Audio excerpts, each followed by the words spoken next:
बातों पर बहुत जोर दिया ताकि आप ये समझ सकें कि इस तरह का कोई नाटक यदि आपके सामने पड़ जाए तो उसे पढ़ना कैसे। आपको याद होगा बहुत तेज बारिश हो रही थी और कुछ भी सुनाई नहीं पड़ रहा था, मैं बोल रहा था और 2 कदम में भी सुनाई नहीं पड़ रहा था। तब मैंने एक क्लास ली थी जिसमें मैंने वो 4 संवाद जो मेरे ख्याल से, मेरे अनुमान से और मेरी भीतर जो समझ है साहित्य की और नाटक की, उसके अनुसार वो इस नाटक के 4 केंद्रीय संवाद हैं। इस नाटक का बीज जिस नाभिक पर है, जो न्यूक्लियस है इस नाटक का केंद्र, जैसे रावण के शरीर में कुंड था नाभि के पास जहां अमृत था, वो अमृत जहां है इस नाटक का, वो 4 संवाद और उनमें मैंने काफी समय खर्च किया। आप ये समझ सकते मैं इस नतीजे पर कैसे पहुंचा कि यही 4 संवाद हैं जो केंद्र है, नाभिक है, अमृत कुंड है। ये मैं अपनी वर्षों की नाटक पढ़ने की, नाटक देखने की, अपनी जो मेरे अंदर उसके बाद जो पैदा हुआ उससे मैं इस नतीजे पर पहुंचा। ऐसे ही तुम्हें पहुंचना है। यदि कोई ऐसा नाटक तुम्हें मिल जाए जिसको तुम्हें किसी ने पढ़ाया नहीं है तो तुम उसे कैसे पढ़ोगे? उस केंद्र की, उस नाभिक की, उस मूल की खोज कैसे करोगे? मूल क्यों कह रहा हूं? मूल इसलिए कह रहा हूं क्योंकि इस नाटक की व्याख्या को लेकर यूं तो हिंदी में कोई पढ़ता लिखता नहीं है, और नाटक तो वैसे भी ऐसी विधा है जिसे कोई नहीं पढ़ता। यदि आप उसको पढ़ते भी हैं तो आप उसके बारे में आपको कुछ मिलेगा नहीं लिखा हुआ। जो लिखा हुआ मिलेगा वो बहुत ही ऐसा साधारण स्तर का है कि कविता के मामले में जैसे रामचंद्र शुक्ल ने लिखा, या निराला ने, या प्रसाद ने, या पंत ने, या महादेवी ने, या बाद में चंद्र मुक्तिबोध ने, या गे ने, नामवर सिंह ने जो लिखा, रामलीला शर्मा ने, उस स्तर का ये कुछ भी नहीं मिलता। मतलब कविता की समझ विकसित करने में इन सब महारथियों का योगदान है। इसलिए हम आज 2024 में कविता को थोड़ी बहुत समझ पाते हैं, लेकिन नाटक में ऐसा कुछ हुआ ही नहीं। इसलिए हमारे पास वो सलाहियत, योग्यता नहीं है। लेकिन इसके बावजूद इस नाटक की व्याख्या को लेकर थोड़ी बहुत जो मैं सुनता हूं, लिखा हुआ मैंने नहीं पढ़ा, सुनता हूं। कैसे सुनता हूं? क्योंकि मैं किसी कहां सुना है, मैंने ऐसे ही सुन लिया है, हवा में तैरता तैरता पुस्तक आ गया है। जैसे एक व्हाट्सएप यूनिवर्सिटी आजकल कही जाती है ना, जिसमें कोई चीज तैराते हैं आप तो उसकी फैक्ट की जांच नहीं करते, वैसे ही तैरते तैरते कोई मुझ पर आ गया और मुझे ये मालूम पड़ा कि इस नाटक की व्याख्या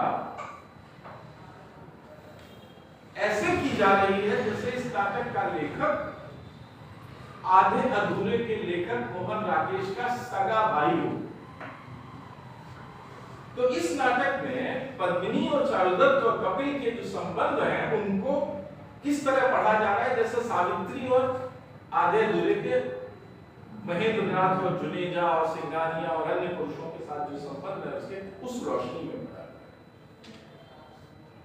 इसलिए ये कहा जा रहा है कि ये नाटक अपूर्णता का नाटक है, अधूरेपन का। ठीक है, संभव है कि तुमने भी ऐसा सुना। मैं नहीं कहा, मैं पूछना नहीं चाहता कि तुमने कहां सुना, पर संभव है कि तुमने सुना हो। तो मैं इन 4 संवादों को इसलिए मूल संवाद कह रहा हूं क्योंकि ये 4 संवाद यदि इस नाटक के मूल संवाद हैं तो इस व्याख्या को नकारते हैं। पद्मिनी यानी वो स्त्री जिसका जिक्र उन 4 संवादों में हुआ है, आगे चलकर हमें पद्मिनी के रूप में दिखाई देती है। धर्मपुरी में दो युवक गहरे मित्र थे, दोनों में तन का मन का अभिन्न संबंध था। दोनों ने एक लड़की को देखा तो दोनों ने अपने तन मन विसार किए। ये जो लड़की है अमूर्त है उन 4 संवादों में, लेकिन जब नाटक शुरू होता है तो मूर्तिकरण होता है, तो हमारे सामने एक लड़की आती है जिसका नाम पद्मिनी है। यानी पद्मिनी के माध्यम से ये बात कही गई जो पहले उन संवादों में कह दी गई है। तो वो 4 संवाद और बाद का विस्तार बताता है कि नहीं, ये अधूरेपन या अपूर्णता का नाटक नहीं है, क्योंकि वो लड़की ये कहीं भी नहीं कहती कि मैं अपूर्ण हूं, मैं अधूरी हूं। धर्मपुरी में दो युवक गहरे मित्र थे, दोनों में तन का मन का अभिन्न संबंध था। एक लड़की को देखा तो दोनों ने अपने तन मन विसार किए, पर लड़की जो गाती थी, अब नाटक आगे बढ़ चुके हैं आप, तो लड़की माने पद्मिनी जो गाती थी उसका अर्थ कोई नहीं समझ पाया। क्या गाती थी? ये मैं संवाद पढ़ूंगा तो आप ध्यान दीजिएगा कि मैं कह रहा हूं कि ये नाटक अधूरेपन का नाटक नहीं है। ये सावित्री नहीं है पद्मिनी। क्या कह रही है वो? प्यार क्यों निभाएं सिर्फ एक देह के साथ।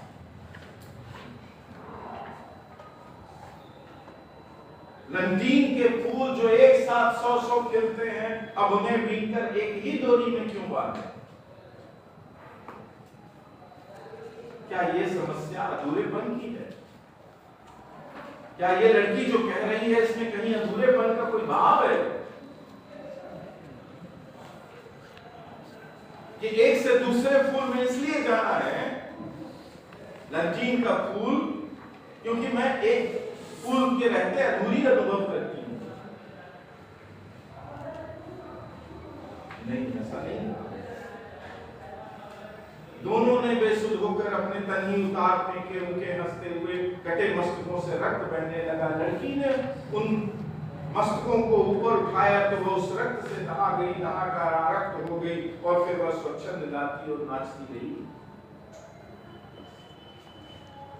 गाती और नाचती रही। क्या गाया उसने? नाचते हुए क्या गाया? दो मनुष्य, दो पुरुष, उनकी गर्दनें उतरी हैं और खून से लथपथ हैं, और उनको उठाकर वो खुद भी खून में नहाई हुई है, पर वो नाच रही है और गा रही है।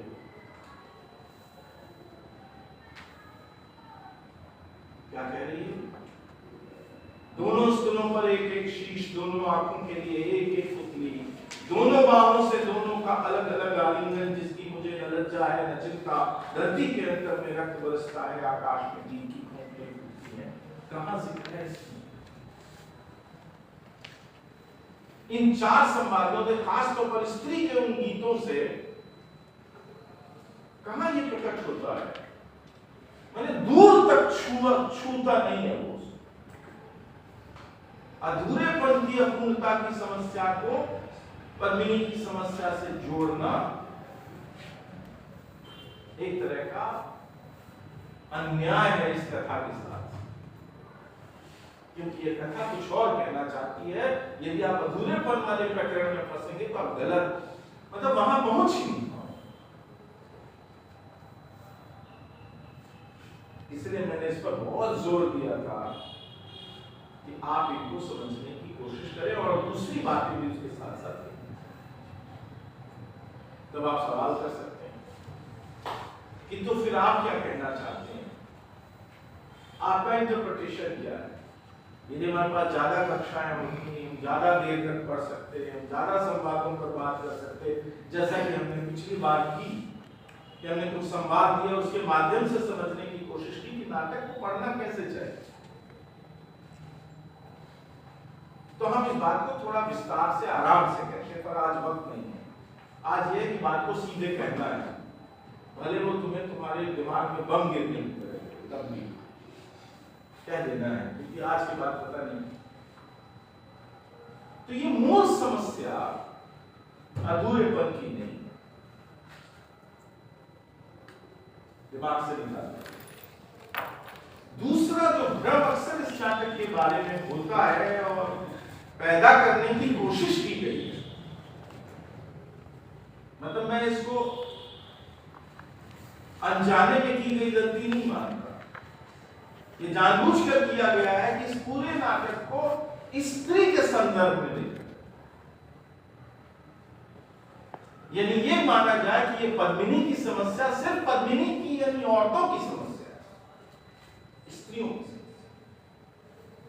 यानी जो हो रहा है कि एक स्त्री ऐसा कह रही है, ऐसा सिर्फ स्त्रियों के साथ होता है, पुरुष इससे पूरी तरह बरी हैं और पुरुष एक ही फूल को एक डोर पे बांधना चाहते हैं और वो उनके मन में कोई दूसरी कल्पना जैसे कि स्त्री के मन में है वैसी नहीं है।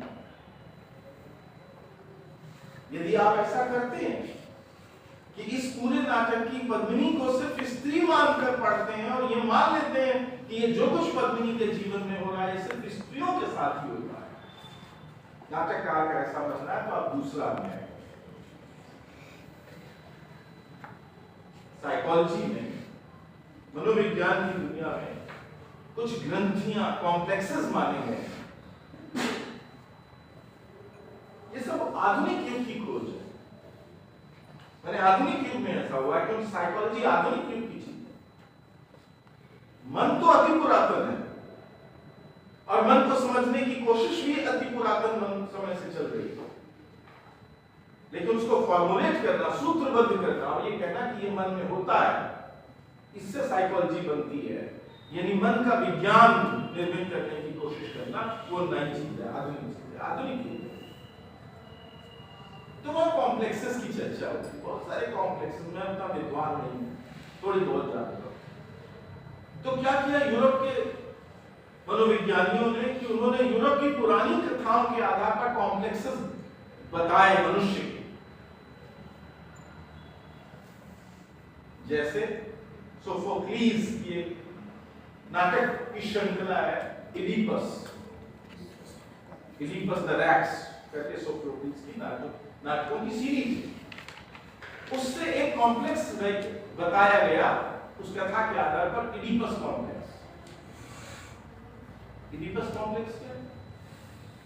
जिसमें शुरुआती मनोविज्ञानी 30 और 20 के दशक में ये कहने की कोशिश करते हैं कि स्त्री अपने पिता की तरफ, यानी पुत्री संतति, स्त्री संतति अपने पिता की तरफ और पुत्र संतति अपनी मां की तरफ आकर्षित होता है। इसको इडिपस कॉम्प्लेक्स, वो जो सो कॉल्ड लिबिडो इत्यादि की जो पूरी व्याख्या है, मैं उसका विद्वान नहीं, सरसरी तौर पर मैं उसको जानता हूं, उससे जोड़ने की कोशिश की गई, क्योंकि नाटक के अंदर इडिपस का विवाह होता है अपनी सगी मां से। कहानी अति पुरातन है, यूनानी ट्रेजिडी है, ईसा मसीह के पहले की कहानी है, बिफोर क्राइस्ट, और उसे 1900 कुछ में ड्रॉ किया गया इडिपस कॉम्प्लेक्स।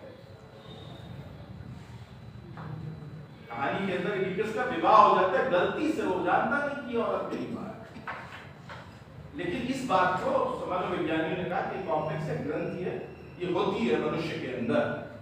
तो उन्होंने ये नहीं कहा कि पुरुषों के अंदर होती है, ह्यूमन बीइंग्स के अंदर होती है, जिसमें उन्होंने कहा कि बेटी अपने पिता की तरफ और बेटा अपनी मां की तरफ आकर्षित होता है, और ये आकर्षण मूलतः विपरीत लिंगी आकर्षण। हम भारतीय लोगों को ये समझने में बहुत मतलब बुरा भी लगता है सुन के, और लेकिन उन्होंने कहा इस बात, मैं क्लास में नहीं कह सकता, लेकिन मैं अपनी पूरा कथाओं में बहुत सारी कहानियां निकाल के आपको बता सकता हूं कि ये हो रहा है हमारे साथ। हम उससे अछूते नहीं है, हम उसे माने ना माने, पर है। इसी तरह क्लियोपेट्रा कॉम्प्लेक्स टाइप, ऐसे बहुत सारी पुरानी कहानियों, नाटकों से कॉम्प्लेक्स निकाले गए चरित्र, और उनके आधार पर मनुष्य मात्र के, स्त्री पुरुष और ट्रांसजेंडर नहीं, मनुष्य मात्र के लिए वो बताया गया कि ये होता है। मैं जोर देकर कहना चाहता हूं इस बात, यदि कोई भारत का मनोविज्ञानी होगा, यदि मैं साइकोलॉजी में एक्सपर्ट होता, तो मैं एक नए कॉम्प्लेक्स को डिराइव करता। उस कॉम्प्लेक्स का नाम होता पद्मिनी कॉम्प्लेक्स, जो इस नाटक के आधार पर मिल रहा है।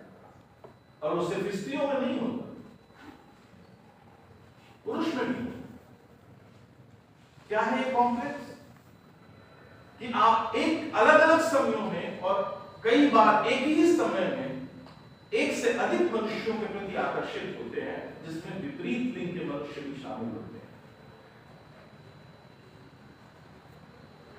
यानी पुरुष एक समय जब जीवन जी रहा होता है, तो वो कई पुरुषों की तरफ और कई स्त्रियों की तरफ एक साथ आकर्षित होता है, जिसमें से कुछ को आप उस फ्रेम के अंदर ला सकते हैं जिसे आप प्रेम और काम का फ्रेम कहते हैं।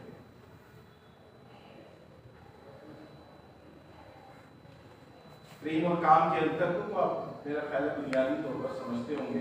प्रेम एक सोशल कंस्ट्रक्ट है, कल्चरल कंस्ट्रक्ट, संस्कृति द्वारा बनाया गया एक चेहरा है, लेकिन उसका मूल क्या है? उसका मूल है काम। काम यानी इच्छा, विश। उसका मूल मतलब क्या है? साथ रहने की इच्छा। काम का साधारण अर्थ है साथ रहने की इच्छा, डिजायर, जो आगे जिसके और मंजिलें चढ़ते चले जाते हैं, तो वो ऊपरी मंजिलों पर जाकर बिल्कुल दूसरी तरह से उसको व्याख्यायित किया जा सकता है। ये कॉम्प्लेक्स, ये जो मन के अंदर हमारे चल रहा होता है कि प्रत्येक मनुष्य, चाहे वो स्त्री हो या पुरुष, एक साथ कई के प्रति आकर्षित होता है, और एक ही समय में, एक ही जिंदगी में, अलग अलग समयों में और कई बार एक ही समय में, उन आकर्षणों में से कुछ आकर्षण इतने तीव्र होते हैं, इतने ताकतवर होते हैं कि उनमें किसी एक तक पहुंच पाना संभव नहीं होता है, सिंगल तक जाना संभव नहीं होता, यानी वो मिनिमम 2 या 3 बने रहते हैं।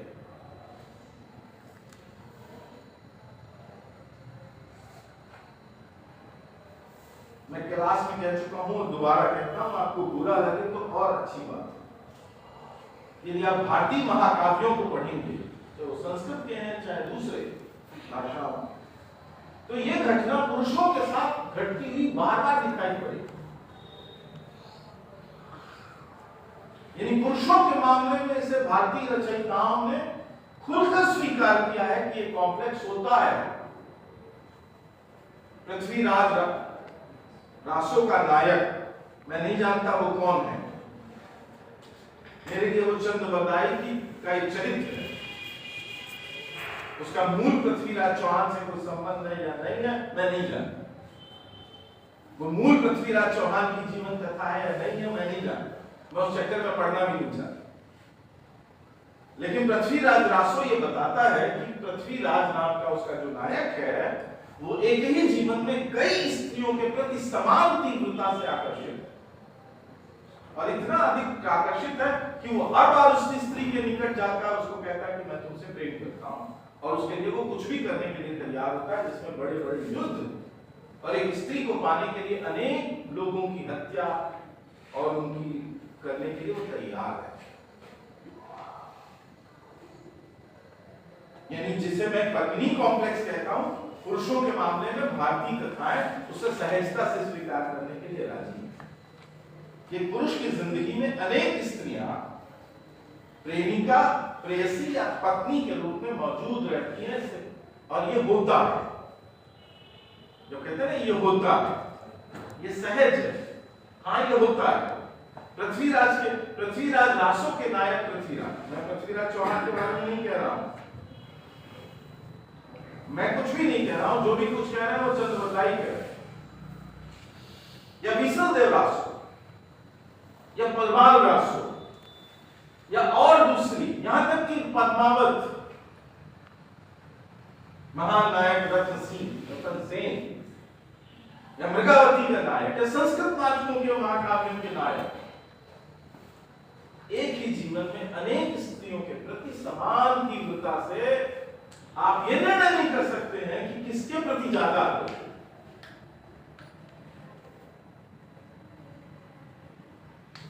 यानी पुरुषों के मामले में ये सहज होता है।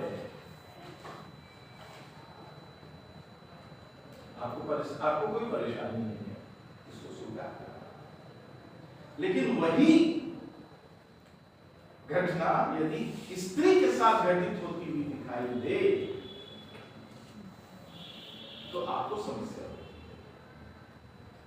पुरुषों को ही नहीं, स्त्रियों को भी समस्या होगी और वो इसे सहजता से स्वीकार करने के लिए राजी नहीं है कि हाँ ऐसा होता है।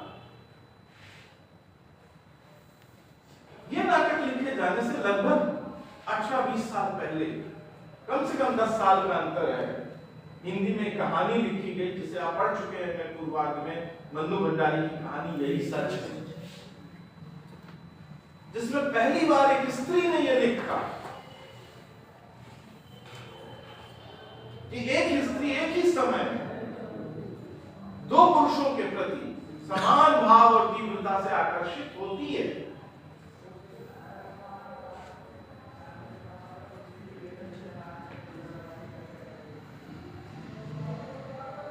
मैंने नहीं लिखा। मन्नू भंडारी एक बहुत ही पारंपरिक किस्म की भारतीय महिला, यानी उस तरह की मॉडर्न ख्यालात की नहीं थी जैसे कि बाकी उनके जमाने में लेखिकाएं थी, खासतौर पर बाद में भी मृदुला गर्ग हैं अभी, कृष्णा सोबती इत्यादि इत्यादि, मित्रों मरजानी वगैरह लिखकर तो जैसे कृष्णा सोबती ने उसको बिल्कुल उघाड़ कर रख दिया उस प्रॉब्लम को, इसलिए पूरी समस्या को उन्होंने एक नए उस पर ले जाकर बात कही, लेकिन उस तरह मन्नू जी ने नहीं किया, पर उन्होंने बहुत प्यार से, बहुत विनम्रता से, बहुत शायस्तगी से और बहुत गंभीरता से कहा कि हाँ ये होता है, ये हो सकता है, ये सबके साथ नहीं होगा, जरूरी नहीं कि कोई कॉम्प्लेक्स है तो सबके साथ होगा, कोई राम कॉम्प्लेक्स और सीता कॉम्प्लेक्स भी हो सकता है, जहां एक पुरुष अपने पूरे जीवन में सिर्फ एक ही स्त्री के प्रति आकर्षित है और एक स्त्री अपने पूरे जीवन में एक ही पुरुष के प्रति आकर्षित है, राम सीता। आप उससे इनकार नहीं कर सकते, ये सबके लिए अनिवार्यता नहीं है। कुछ लोग वैसे भी हो सकते हैं, लेकिन कुछ लोग ऐसे भी हो सकते हैं जो वैसे ना हो, और वैसे लोगों के मामले में मन्नू भंडारी ने कहा यही सच है, ऐसा होता है। उससे पहले दुनिया के साहित्य में, विश्व साहित्य में तो सैकड़ों उदाहरण है, पुरुषों ने भी ऐसे स्त्री चरित्रों की रचना की है और स्त्रियों ने भी ऐसे स्त्री चरित्रों की रचना की है। और अब जब आप 90 के बाद की दुनिया में आते हैं, ग्लोबलाइजेशन के जमाने के समय में, तो आप अपनी हिंदी फिल्मों तक में वो बात बहुत सहजता से होते हुए देखते हैं। पर ये नाटक तो एलाई फिल्मेट्रो के जमाने में नहीं लिखा गया है, ये नाटक अस्तित्व के जमाने में नहीं लिखा गया है। ये कुछ ऐसी फिल्मों के नाम मैं ले रहा हूं जिसमें ये बात 1990 के बाद खुलकर गई थी, और भी ये नाटक तो पुराना है। तो पहली महत्वपूर्ण बात है कि ये मानिए आप कि जब कोई पुरुष किसी 2 या 3 स्त्रियों की तरफ या कोई स्त्री 2 या 3 पुरुषों की तरफ एक साथ समान तीव्रता से आकर्षित होती है, तो इसका यह मतलब नहीं कि वो दोनों अंदर से कोई अधूरे और जिसकी पूर्णता के लिए वो एक को छोड़कर दूसरे की तरफ जा रहा है। मामला ऐसा नहीं है, इतना आसान नहीं है इस बात को ऐसे कहना। यही सच है, पढ़ चुके हैं क्या अधूरापन है उस स्त्री, फुल ऑफ लाइफ है, अच्छी खासी जिंदगी है, प्रेमी है जिसके साथ उसका बहुत अच्छा संबंध है, पर वो जैसे ही पुराना वाला सामने आता है वो सब कुछ क्यों आ जाता है ऐसे तरह से, उस उसका अधूरेपन से क्या संबंध है? अधूरेपन से कोई संबंध नहीं। ये जो तथ्य है कि ये अधूरेपन से उपजती है ऐसी कोई चीज, ये बहुत ही भ्रामक और पूरे मामले को बिल्कुल उलट देने वाली चीज है। मैं 51 का हूं और तुम सब भी बहुत बच्चे नहीं हो, इसलिए मैं ये बात पूरे इसको बोलते हैं ना दृढ़ता के साथ कहना चाहता हूं कि मनुष्य, चाहे वो स्त्री हो या पुरुष या ट्रांसजेंडर या कोई और तरह की लिंगी संरचना का व्यक्ति, जब प्रेम करता है तो वो अपनी किसी कमी की वजह से नहीं। ये कहना कि कोई प्रेम कर रहा है तो उसके अंदर कोई कमी है जिसको पूरा करने के लिए वो प्रेम कर रहा है, ये प्रेम के बारे में दुनिया की सबसे भ्रामक धारणा। बल्कि मैंने अक्सर उल्टा देखा है कि जो लोग भरे हुए होते हैं वही प्रेम कर सकते हैं। जो जिंदगी से, उत्साह से, भविष्य के प्रति उत्साह से भरे हुए होते हैं वही प्रेम करते हैं। कमजोर लोग, कुंठाग्रस्त लोग, अलग अलग तरह की समस्याओं से ग्रस्त लोग प्रेम नहीं कर सकते, या वो जिसे वो जो कुछ वो करते हैं उसे प्रेम करना कठिन है। उसे कुंठा का विस्तार कर दिया जिसमें वो अपनी कुंठा दूसरे तक, एक उनको कचरा घर चाहिए होता है। कई बार आप दोस्ती क्या करते हैं, दोस्ती में आप क्या करते हैं, अपने दिमाग का कचरा अपने दोस्त की पेटी में डालते रहते। बचिए ऐसे दोस्तों से जो दिन भर आपके साथ बैठकर अपने दिमाग का कचरा आपके अंदर डाल रहा है। कचरा कहां से आ रहा है? उनकी कॉम्प्लेक्सेस से आ रहा है, उनकी कमियों से आ रहा है। वो जीवन को खुद से सही ढंग से डील नहीं कर पा रहे, वो धूप में नहीं बैठ पाते, वो छाया में नहीं बैठ पाते, वो बारिश में नहीं बैठ पाते, और वो सब जो नहीं कर पाते वो सब उनके भीतर जमा होता रहता है, वो आप कर जाते हैं। इसलिए मैं उलट कहता हूं कि अधूरेपन से प्रेम नहीं किया जा सकता। अधूरेपन से करेंगे तो आप क्या करेंगे? जैसा सावित्री ने महेंद्रनाथ के साथ किया या जुनेजा या सिंघानिया के साथ करेगा, उससे कौन प्रेम करेगा? कोई मूर्ख ही होगा जो उस पूरे प्रकरण को प्रेम करेगा। नहीं, प्रेम नहीं कहा जा सकता उसे काम भी नहीं कहा जा सकता, कुछ और चीज है। यहां वो नहीं है। ये स्त्री खूब पूरेपन से, ताकत के साथ और अपना सब कुछ कुर्बान करके, सब कुछ दांव पर लगा के प्रेम कर रही है, जिसकी मुझे न लज्जा है न चिंता। डरपोक नहीं है वो, कमजोर नहीं है वो पितृ सत्ता जो सबसे ताकतवर हथियार बनाती है स्त्री के विरुद्ध, और कई बार वो पुरुष के विरुद्ध भी काम करते हैं। लज्जा और चिंता, डर के मारे आप रहते हैं, लज्जा करते हैं आप, वो नहीं, उसके दबाव में वो नहीं आने वाली है, ऐसी स्त्री है। इसलिए खुलकर पितृ सत्ता क्या चाहती है कि चीजें खुलकर ना, पारदर्शी ना रहे। जो आप सोचते हैं, जो आप करना चाहते हैं वो आप कहेंगे। आप सब चोरी छुपे, आप सारा व्यभिचार, अत्याचार, अन्याय जो कुछ करना है चोरी छुपे करें, आप खुल के ना करें। जैसे राम ने सीता के साथ किया, सीता ने राम के साथ किया, खुल के। बस आप जैसा हमारे ही नायकों में कृष्ण ने किया। हम उत्सव मनाते हैं रासलीला का, लेकिन हम उसे स्वीकार नहीं करते। ये औरत डरी हुई औरत नहीं है, ये लजाने वाली औरत नहीं है, ये चिंता करने वाली औरत नहीं है। इसलिए मैं कह रहा हूं कि वो खुल के करती है, जो कुछ करती है उसके लिए वो अपना सब कुछ दांव पे लगाती है, और अंततः उन दोनों को भी वो दांव पर लगा देती है। उसके हाथ में कुछ बचता नहीं, तब भी वो वही करती है जो उसके भीतर बचता है। ठीक है, तो ये जो कुछ भी हो रहा है नाटक के भीतर,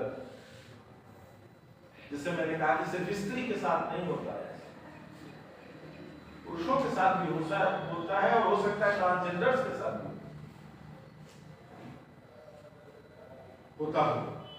हमारे पास उनकी ज्यादा कहानियां नहीं है, जीवन कथाएं नहीं है, इसलिए हमें मालूम नहीं है, हो सकता है ऐसा होता हो उनके साथ। ये सहज है, स्वाभाविक है, नेचुरल है।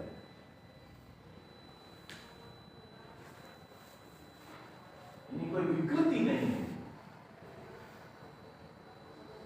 कोई प्रॉब्लम नहीं है यदि ऐसा हो रहा है तो। मैं इस नाटक के आधार पर कह रहा हूं। ये नाटक क्या कहता है? वो बस ये कहता है कि हाँ ऐसा होता है। अपने आसपास आंख उठाकर देखोगे तो तुम्हें दिखेगा कि हाँ ऐसा होता है, और यदि ऐसा होता है तो ये सहज है। यदि राम की तरह कोई रहता है तो वो भी सहज है, तो सीता की तरह रहता है तो वो भी सहज है। राम सीता की तरह कोई रहता है तो वो भी सहज है। पर यदि कोई इस तरह रहता है तो ये भी कोई अस्वाभाविक, अननेचुरल नहीं है।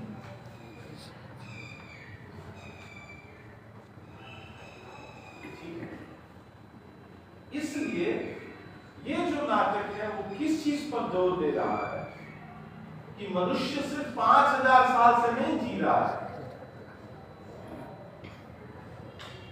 ये सब कुछ जो है, जो बनाया हुआ, सही गलत, उचित अनुचित, धर्मपूर्ण अधर्म, अधार्मिक, अपराध और पाप, ये सब 5000 साल का खेल है। ज्यादा से ज्यादा जाइएगा तो 5000 साल। इससे पहले दुनिया के किसी इलाके में उचित और अनुचित, सत्य और झूठ, पाप और अपराध और पुण्य की श्रेणी नहीं है। तो क्या 5000 साल से पहले मनुष्य जीवन नहीं जी रहा? स्त्री और पुरुष जीवन जी नहीं रहे थे? 5000 साल से पहले क्या होता? स्त्री पुरुष लोग कैसे रहते थे? वो 2.25 लाख साल स्त्री और पुरुषों ने, अब तो दुनिया में एक ही तरह का मनुष्य है, पहले 2 तरह के थे, वो कैसे रहते थे? गिरीश कर्नाड आपको याद दिलाते हैं कि मनुष्यता सिर्फ 5000 साल की गुलाम नहीं है। मनुष्यता का इतिहास 2 लाख साल, 2 लाख साल, और ये बुद्धि वहां जाती है।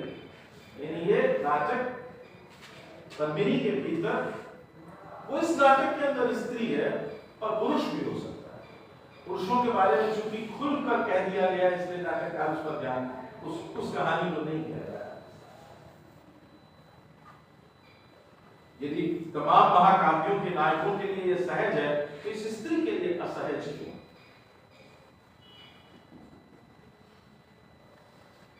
गिरीश कर्नाड मनुष्य की जिंदगी के भीतर जो घटता है उसकी तरफ आपका ध्यान आकर्षित करते हैं और कहते हैं कि ऐसा होता है। इसके बारे में मनु भंडारी कहती हैं यही सच है।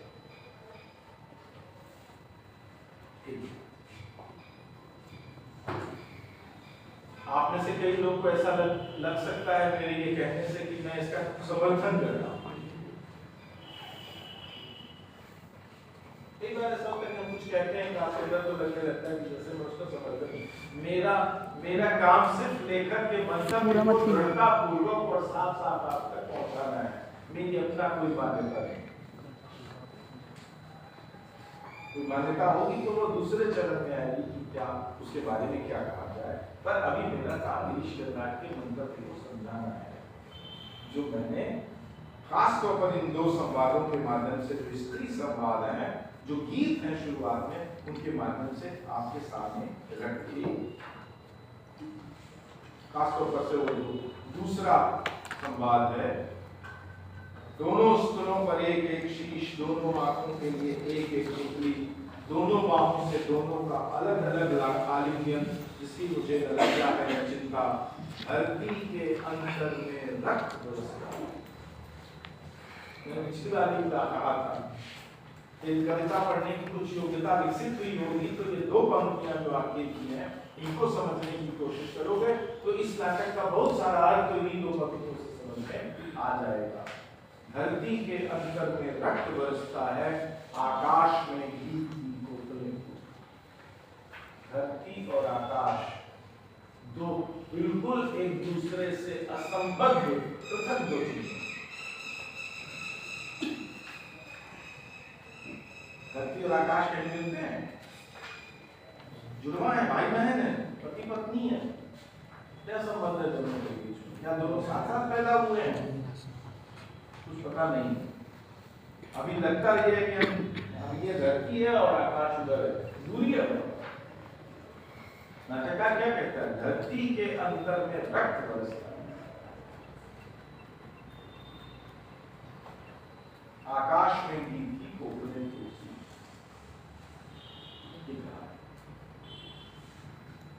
मैं इस संवाद के आधार पर ये बातें आप सबके बीच कह रहा हूं। जब मैंने ये कहा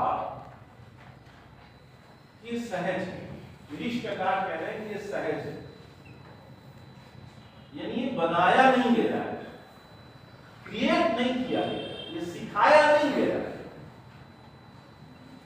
पर ये किसने सिखाया?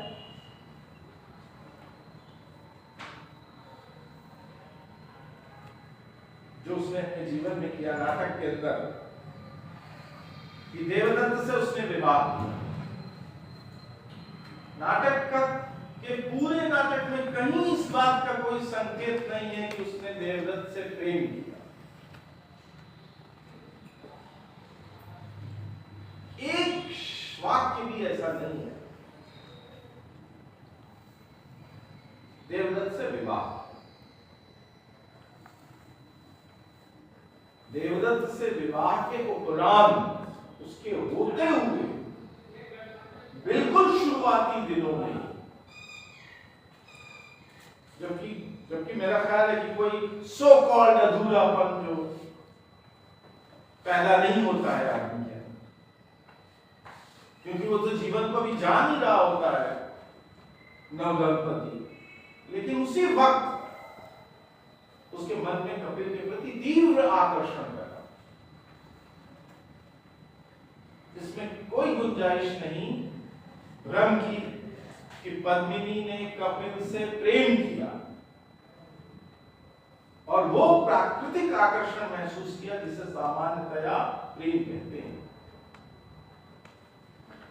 लेकिन एक अवस्था में जब कि कपिल और देवदत्त ने अपना उत्सर्ग कर दिया और खुद को मार डाला, और फिर वो घटना घटी जिसमें दोनों के धड़ और सर बदल गए।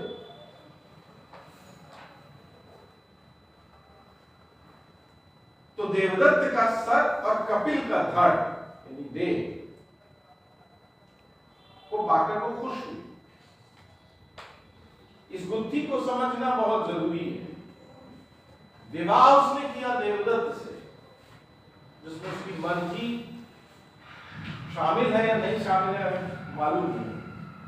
नाटक में इसका कोई इशारा नहीं किया गया कि विवाह उसे पूछ के किया गया कि नहीं, या देवदत्त से पहले उसके मन में किसी पुरुष या युवक के प्रति आकर्षण हुआ था कि नहीं, कोई उल्लेख नहीं।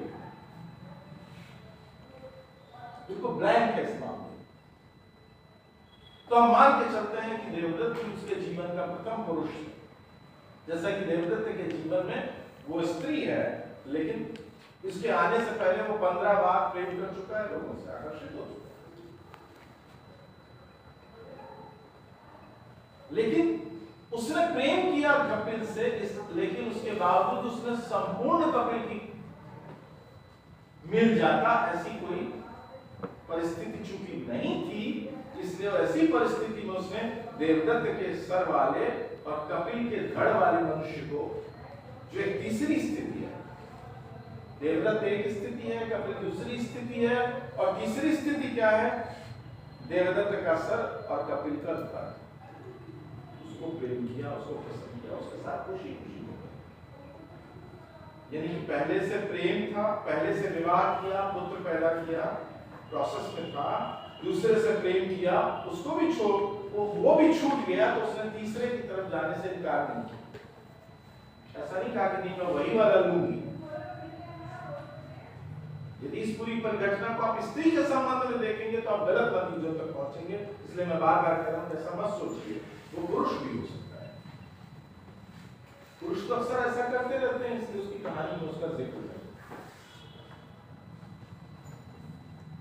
तो तीसरा विकल्प, और जब वो तीसरा विकल्प उसने आजमाया, नाटक आपको बताता है, तो वो तीसरे विकल्प के रहते हुए चौथे के बारे में सोच रहे।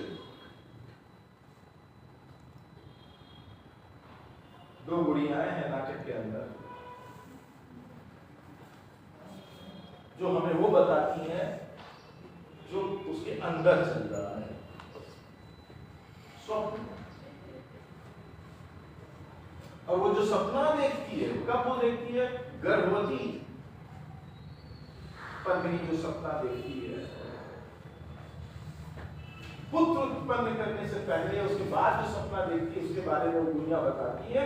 और गुड़िया ऐसा लगता है कि जैसे है तो गुड़िया, पर वो समाज के पितृ सत्ता के ढांचे में ढली हुई, धर्म सत्ता के ढांचे, नियमबद्ध ढांचे में सब ढली हुई गुड़िया है। यानी इनको भी मालूम है कि ये उचित है या अनुचित है, ये सही है या गलत है, ऐसा होना चाहिए, ऐसा नहीं होना चाहिए। तो क्या कहती है? गाली देती है उसको, जैसे कि वो उसकी सास है। सास को पता चल गया है कि देवदत्त के रहते वो किसी तीसरे के बारे में सोच रही, तो ऐसे वो गाली दे रहे हैं। लेकिन उस रास्ते से गिरीश कर्नाड हमें बताते हैं कि जिस तीसरे के साथ वो खुशी खुशी गई थी, उसके रहते वो चौथे की तरफ आकर्षित है, जिसको उसने बस एक सेकंड के लिए देखा था, थोड़ी देर के लिए देखा था। वो चौथा कौन है? देवदत्त की देवा और कपिल के मुख वाला पुरुष। नाटक के आखिर जब वो तीसरे के साथ रहते रहते चौथे की झोपड़ी में जाती है, जिसके बाद नाटक का समापन होता है। आप भूले नहीं होंगे तो आपको याद होगा कि कपिल देही देवदत्त के घर में पुत्र पैदा करने के बाद वो एक दिन कपिल देवदत्त देही कपिल की झोपड़े में चली जाती है, जो जंगल में है, और वो उससे कहती है कि मुझे तो आना ही था और ये तो होना ही था। तो हमें थोड़ा झटका लगा। लेकिन जब वो ये कहती कि यदि मैं तुम्हारे साथ चली गई होती तो तुम्हें छोड़कर एक दिन उसके साथ चली जाती, ये भी है। आपको याद हो ऐसा होता? तो ये सारी कथा हमें उलझन में डाल देती। मैंने जो बातें मैंने अभी कही, ये सहज है, ये होता है, क्योंकि हम उलझे हुए इस बात में कि देह और मुख और देह में उलझे हुए हैं। यदि ये चार अलग अलग पुरुष होते और पद्मिनी क्रमशः एक के बाद दूसरे के प्रति और दूसरे से तीसरे के प्रति आकर्षित होती, हम इस कहानी को पढ़ते तो हमारे लिए समझना ज्यादा आसान होता। जैसा कि पृथ्वीराज रासो पढ़ते हुए या पद्मावत पढ़ते हुए होता है। लेकिन यहां चूंकि बुद्धि को और उलझाया गया है, यानी वो लीनियर एक रेखी एक परत वाला नहीं है कि एक को छोड़ा दूसरे के पास गई, दूसरे को छोड़ा तीसरे के पास गई, तीसरे को छोड़ के चौथे, नहीं, यहां नहीं है, वहां मिक्सचर है, दो के बीच में ही है, इसलिए मामला और अधिक उलझ जाता है। तब इस नाटक के भीतर एक और इंटरप्रिटेशन का जन्म होता है। मेरे मन में एक इंटरप्रिटेशन है जो मैं शेयर कर देना चाहता हूं, कह देना चाहता हूं।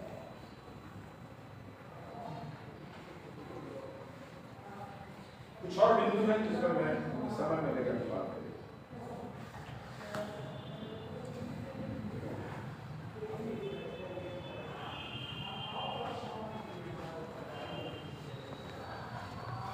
दोनों की मृत्यु के बाद कपिल देही देवदत्त और देवदत्त देही कपिल अंत में लड़ते हैं और वो कहती है कि मैं रोक देती दोनों को लड़ने से तो शायद दोनों ना मरते। मैं पढ़ देता हूं, दोनों जले जिए जूझे गले लगे और मर गए। हर क्रिया पर ध्यान देने की जरूरत है। दोनों जले जिए जूझे गले लगे और मर गए। चुपचाप खड़ी रही। यहाँ आप स्त्री की तरह पढ़ेंगे, जो कि मैं बार बार कह रहा हूं, मत पढ़िए, मनुष्य की तरह पढ़िए। यदि कोई पुरुष होता तो कहता कि मैं चुपचाप खड़ा रहा। मैं कहती चलो तुम दोनों के साथ रहूंगी तो शायद दोनों अभी जीवित होते। जब स्त्रियां ऐसा कह देती हैं पुरुषों के साथ, पुरुष ऐसा कह देता है स्त्री के साथ कि मैं दोनों के साथ जी लूंगा, तो तीनों रहते ही हैं। आप सब जानते हैं महाकाव्यों के नायक जो दूसरी बीवी लेकर आते हैं घर पर, तो क्या कहते हैं? कहे ना कि उसका मतलब होता है कि साथ में रहना होगा। तो कोई स्त्री आत्महत्या नहीं कर लेती, क्योंकि उनको सिखाया गया है कि ऐसा हो सकता है, पर पुरुषों को ऐसा नहीं सिखाया है। स्त्रियां सहजता से इस चीज को स्वीकार कर लेती हैं कि ऐसा होता है, लेकिन पुरुष इसको स्वीकार नहीं करते। मैं कहती चलो तुम दोनों के साथ रहेंगी। नागवती कितना प्रेम करती है रतन से, कितना बड़ा लेखक है जैसे कि उसने 12 मासा मौसम क्या दिया। वो सिर्फ पति के प्रति प्रेम नहीं है, तो प्रेम है। लेकिन रतन सेन जब आए होंगे प्यार के पत्नी के साथ, तो क्या नागवती ने आत्महत्या कर ली?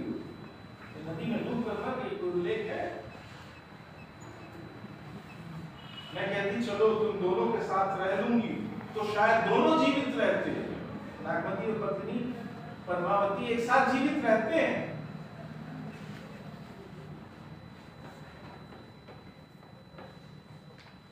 तुम कहोगे कि मैं बार बार ऐसी कहानियां सामने ले आकर रख रहा हूं, क्योंकि यही तो समझना है कि पुरुष के मामले में जो बिल्कुल सहज मानी जाती है बात, वो स्त्री के मामले में इतनी कॉम्प्लेक्स पैदा करती है, समस्याएं पैदा करती है। मैं कहती चलो तुम दोनों के साथ रह लूंगी, और मैं अपने व्यक्तिगत जीवन, अपने जीवन में देखी गई कई घटनाओं के आधार पर भी कह सकता हूं कि हाँ ऐसा होता है कि जानते रहते हैं लोग चीजों को साफ साफ और जी लेते। यानी एक पद्मिनी और 2 कपिल और देवदत्त भी रह जाते हैं समाज में, मैंने देखे, लेकिन वहां वो बात उस तरह खुल के नहीं कही जाती जैसे यहां कही जा रही है। मैं कहती तो शायद दोनों अभी जीवित होते, पर मैं यह न कह सकती। पर हाँ न कह पाई। नहीं कपिल, नहीं देवदत्त, मैं भली भांति जानती हूं तुम दोनों एक साथ सुख से नहीं रह सकते थे। स्त्री के लिए जो चीज सबसे सहज है पूरी दुनिया के समाजों में, वो पुरुष के लिए सहज नहीं। मेरी तरह तुम्हें अपने शरीरों का भी साझा करना पड़ता।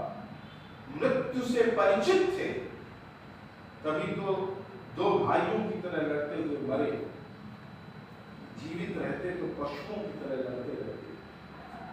इसलिए मैं चुपचाप तुम दोनों को मृत्यु की ओर धकेलती गई, और तुम दोनों ने एक दूसरे को क्षमा कर दिया। मैं ही रहती। इस संवाद के बाद जिस व्याख्या की मैं बात कर रहा हूं वो इस संवाद में नहीं है, अगले संवाद। भागवत, क्या हुआ बेटी लगता है तुम पर कोई विपदा पड़ी है, कोई सहायता चाहिए? दोनों मर चुके हैं, इन चारों मर चुके हैं। देवदत्त भी गया, कपिल भी गया, देवदत्त देही कपिल भी गया, कपिल देही देवदत्त भी गया। दो के मरने में चार मर गए।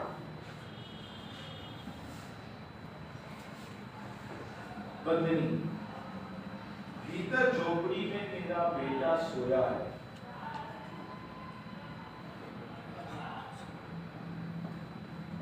उसे तुम संभाल लो। इस वाक्य पर मैं अंडरलाइन करना चाहता हूं, जहां से मैं एक नए इंटरप्रिटेशन की तरफ जाऊंगा। मैं जानता हूं वो सब तुम्हारे लिए बेकार है, उसका कोई अर्थ नहीं है, परीक्षा में पूछा नहीं जाएगा, पता नहीं क्या क्या सवाल पूछे जाते हैं परीक्षा में। आए राम, कुछ पढ़ लेते मास्टर लोग तो अच्छा रहता, एक नया सवाल भी नहीं बना पाते हैं बेचारे। पुराना छाप देते हैं, बोल रहा है, कह रहा है पुराना वाला छाप देते हैं। पुराना भी पढ़ने से अच्छा उतना भी नहीं करते हैं। झोपड़ी में मेरा बेटा सोया है, कहना उसे तुम संभाल लो, यहाँ के शिकारियों को सौंप देना। तो मैं अंडरलाइन करना चाहता हूं, कहना कपिल का बेटा है, कपिल उनका मित्र था,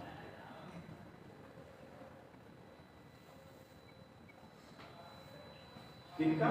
शिकारियों का। कपिल के बेटे का अच्छी तरह पालन करेंगे। वह इसी जंगल में पेड़ों और नदियों के साथ खेले कूदे बढ़े।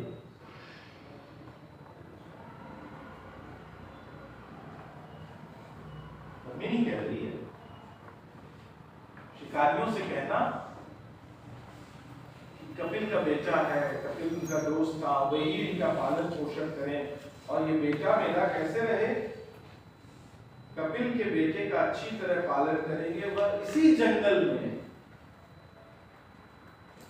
पेड़ों और नदियों के साथ खेले कूदे बढ़े। ठीक, 8 वर्ष बाद उसे धर्मपुरी के विप्रोत्तम विद्यासागर के पास ले जाना, कहना यह देवदत्त का पुत्र उनसे बहुत धन मिलेगा। क्या होगा? विप्रोत्तम के यहाँ जाने से वो शिक्षा मिलेगी जो देवदत्त को मिली। एक स्त्री अपने बच्चे बेटे के बारे में कह रही है, संतति के बारे में कह रही है कि कहना कपिल का बेटा है, जो कि बायोलॉजिकली नहीं है, पर वो 5 साल जंगल में रहे, शिकारियों के बीच, नदियों के बीच, जंगलों में पेड़ों और नदियों के साथ खेले कूदे बढ़े, और 5 साल बाद किताबें। विप्रोत्तम विद्यासागर के पास जाएगा तो क्या करेगा? किताबें पढ़ेगा, कलाओं से परिचय होगा, और वो सब जानेगा जो नाटक के शुरू में देवदत्त को मालूम है। वो सब। तो मेरे मन में एक बात आती है, देवदत्त में क्या नहीं था? ये जंगल नहीं, और कपिल में क्या नहीं था? वो नहीं था, किताब नहीं थी। और मनुष्य की जिंदगी भविष्य क्या है कि उसकी जिंदगी में दोनों,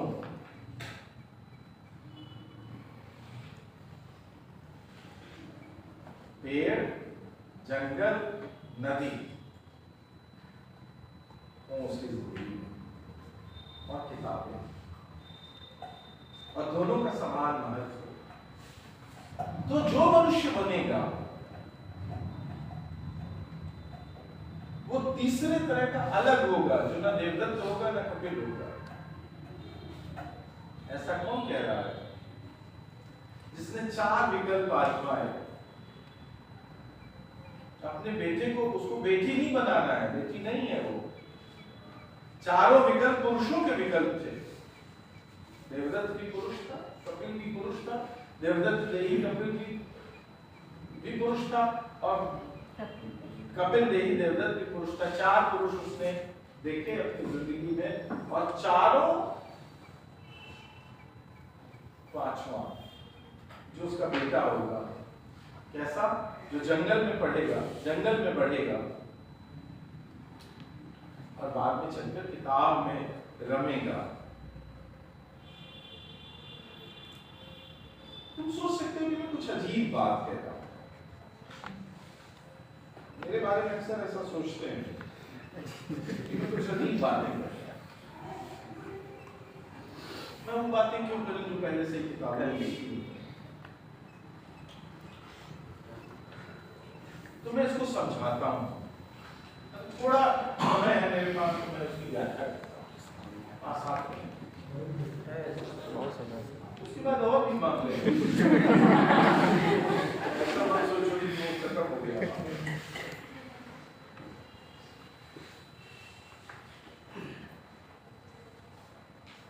ये प्रकरण शुरुआती है। याद रखना कि मैं क्या कहने की बात कह रहा हूं कि नए इंटरप्रिटेशन की तरफ ये नाटक जा रहा है, जो शायद मैंने पहले जो कहा उससे आगे की चीज है, यानी शायद वही सही है। पर मैं हर बार शायद इसलिए लगा रहा हूं क्योंकि जब तक तुम्हारी मोहर न लगी मैं उसको सही कैसे? अंत में तो मोहर ही लगता है हर चीज पे। मोहर लगती ट्रम्प जी हो गए, है ना? पहले कौन कह रहा था कि ट्रम्प जी हो गए, है ना? ट्रम्प जी डम्प जी होंगे, सब यही कह रहे हैं, डम्प बोल रहे हैं, तो पीछे सब मीडिया फेल हो गया। शुरुआती प्रकरण है। नाटक में ये स्पष्ट हो चुका है कि विवाह के बाद, गर्भवती होने के बावजूद पत्नी कपिल की तरफ घनघोर ढंग से आकर्षित, और ये बात उसे खुद भी पता नहीं है। आप में से बहुत सारे विद्वान लोग बात सोचते हैं कि जैसे ये कुछ बहुत भीतर का निर्णय होता है और निर्णय करके हम कोई चीज करते हैं। देवदत्त से विवाह हो गया, फिर पत्नी ने निर्णय लिया कि नहीं आदमी ठीक नहीं है, मैं दूरी हूं, अब मुझे पूर्ण होना है, इसलिए मैं कपिल की तरफ आकर्षित। ऐसा लगता है जैसे निर्णय करके हुआ है, नहीं है, निर्णय करके नहीं। उसे खुद भी पता नहीं है कि वो आकर्षित है। तुम अपने आसपास अपनी जिंदगी में जितनी भी मनुष्यों को जानते हो, स्त्री या पुरुष, सबके अनुभवों से जांचो कि जब ये घटना घटती है तो पता चलता है। कब पता चलता है? कैसे पता चलता है? कौन से लक्षण होते हैं जिनसे पता चलता है? क्या निर्णय करके फिर करते हो कि ये करना है? ये घटना पहले घट जाती है, फिर तुम्हारे दिमाग में आता है कि ऐसा हो रहा है, बरसात हो रही है। तुम्हें बाद में चलता है पता कि बरसात हो रही है। होता है कि नहीं ऐसा? तुम शायद कहो कि नहीं हमें नहीं पता है, और मैं तो कह सकता हूँ, मैं क्या मत कहूँ कि हाँ ऐसा ही होता है कि बरसात होती है, तब जो आदमी बरसात में डूब रहा होता है, भीग रहा होता है, उसको बाद में पता चलता है कि बरसात हो गई। बरसात शुरू हो जाती है, जब तक पता नहीं चलता। जब देर भीग जाती है ढंग से, तब पता चलता है कि बरसात हो गई। पत्नी को पता नहीं, पहले पता किसको चलता है? इस नाटक के अंदर हमेशा ऐसा नहीं होता। देवदत्त कई ऐसे संवाद हैं जिसमें वो ये बात कह देता है। वो जानबूझकर ऐसा करती है या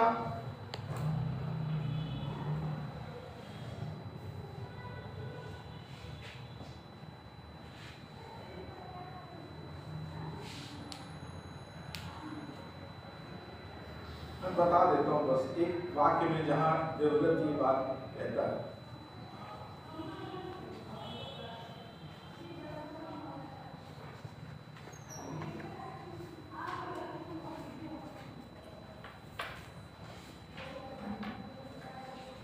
मेरे इस कॉपी में नोट है, सब संवाद है, मैं ऐसे ही पढ़ दे रहा हूँ, छोड़ दे रहा हूँ।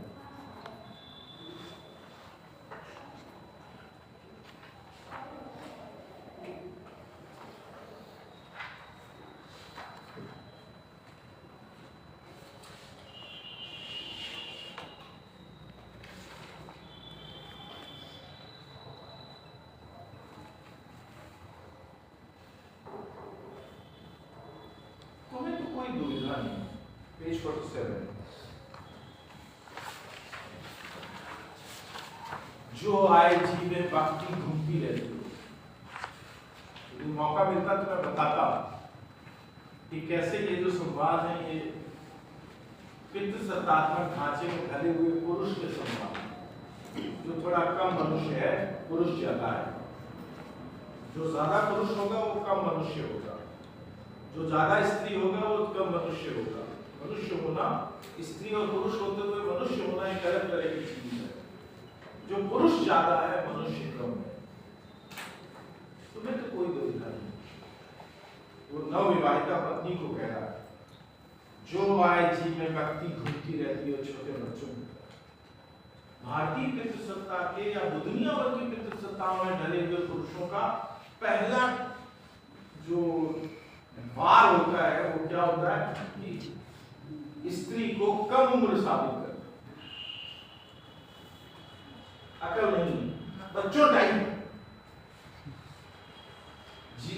जो आए जी में भक्ति रहती हो छोटे बच्चों की तरह। उन्हें विवाहता है, उसी की उम्र की है, 1 साल छोटी है, लेकिन वो बच्ची है। खुद तो मान्यवर युवक हो चुके हैं, पुरुष हो चुके हैं, और पत्नी जो है वो बच्ची है। और दिन भर बस कपिल कपिल कपिल।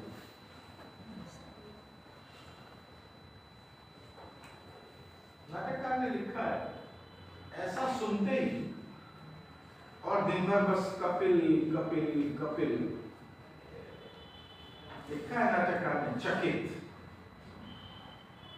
पत्नी कोष्ठक में चकित, क्यों चकित?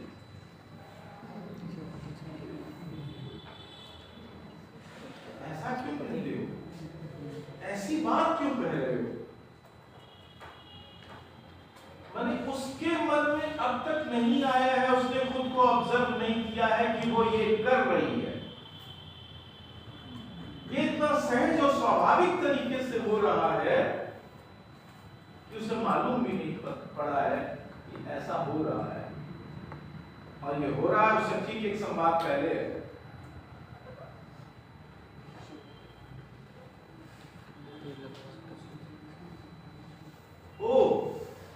तो ये जो चीज है जिसको मैं कह रहा हूं कि खुद उसे पता नहीं चलता कि वो कपिल के प्रति आकर्षित है। पता चलता है देवदत्त को, वही उसे नोट करता है और पहली बार बताता है। उसके बाद वो खुद पर ऑब्जर्व करना शुरू करती है, लेकिन उसको स्वीकार नहीं। जो प्रवाह घट रहा है उसके भीतर, और मैं उसे आत्मा या देह में बांट के नहीं कहूंगा। मेरे लिए आत्मा और देह दो अलग अलग चीजें नहीं है।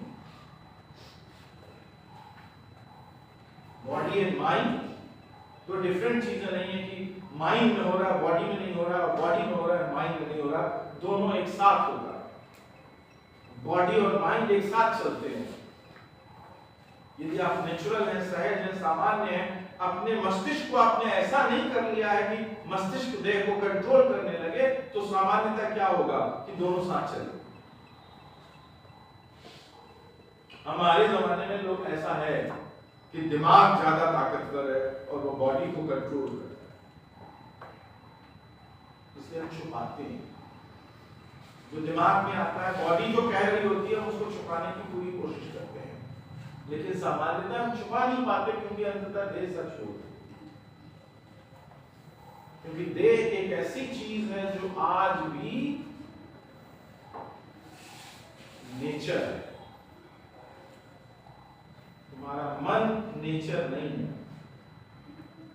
तुम्हारा मन, माइंड तुम्हारा सोशली कंस्ट्रक्टेड है, बनाया गया है समाज में, और देह को भी काफी काटा कतरा बतरा गया है, उसे अनुशासित डिसिप्लिन किया गया है, उसे सिखाया गया है, उसे हर तरह से नियंत्रण में रखने की कोशिश की गई है, लेकिन फिर भी वो उससे बाहर चला जाता है। इसलिए वो बोल देता है जो आप बोलना नहीं चाहते।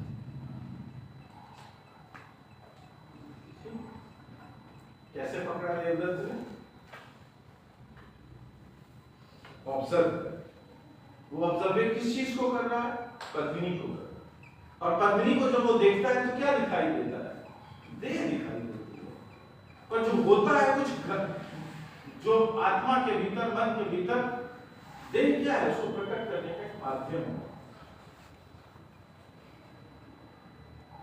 यानी मन में जो जैसे अंतःकरण है वो कंबाइंड है, अलग अलग नहीं है। इस नाटक के साथ दुर्घटना यह है कि बॉडी और माइंड को अलग अलग मानकर इसकी व्याख्या की कि जैसे वो औरत निर्णय ले रही कि उसको शरीर चाहिए अच्छा वाला और दिमाग भी चाहिए अच्छा वाला, जैसे कि वो सब कुछ इतना सुनियोजित है, जैसे कि दोनों अलग अलग चीजें हैं। नहीं, होता क्या है कि दोनों साथ चलते हैं, दोनों साथ एक्ट करते हैं, लेकिन दिखता कहां है? देह। क्योंकि माइंड को देखने के लिए हमारे पास औजार नहीं दिखा। जो कुछ भी तुम कहो, तुम्हारे भीतर चल रहा है वो दिखेगा कहां? तुम्हारी देह। इसलिए देह क्या है? पर्दा है देह, जो तुम्हारे आत्म को, तुम्हारे भीतर को, जो पर्सनल सेल्फ है तुम्हारा, अंतःकरण है, उसको प्रकट करती है देह, एक पर्दा। इसलिए उसकी देह के, लेकिन वो सिर्फ देह नहीं है, वो क्या है? मन की अभिव्यक्ति है। मन में भी वो घट गया। क्या घट रहा है कि उसे कपिल का साथ अच्छा लगता है।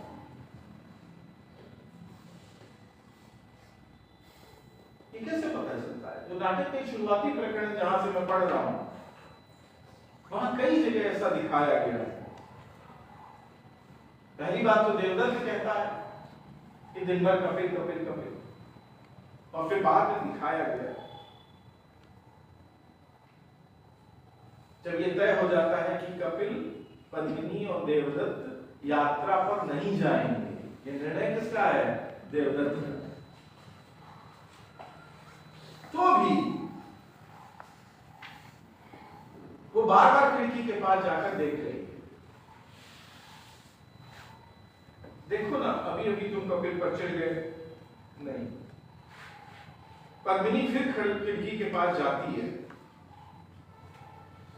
और वो देखने की कोशिश करती है। बार बार खिड़की की तरफ क्यों जा रही है?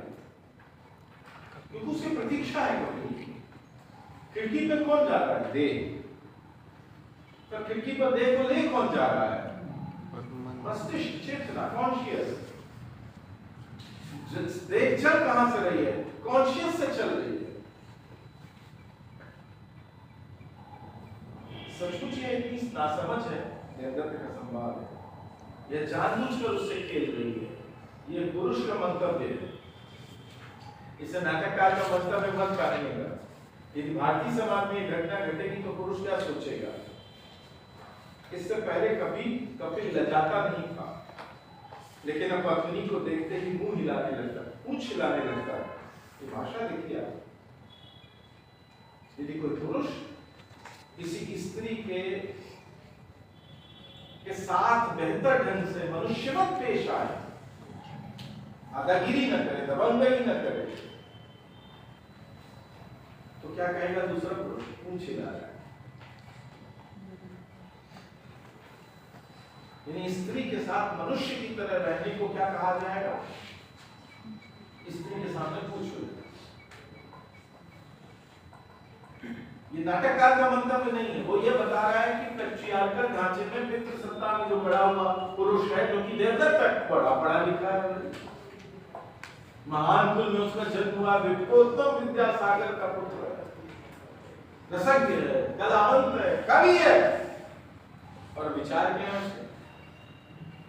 ये है यदि कपिल पद्मिनी के साथ ऐसे पेश आ रहा तो क्या कह रहा है? पूछेगा।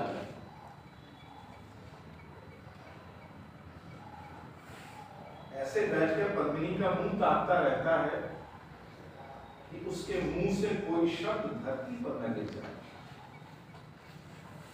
इस नाटक के सबसे सुंदर वाक्यों में से एक वाक्य ये है, वो ऐसे ताकता है पद्मिनी को कि पद्मिनी के मुंह का कोई शब्द धरती पर न गिर जाए। आपने कभी किसी शब्द को धरती पर गिरते देखा?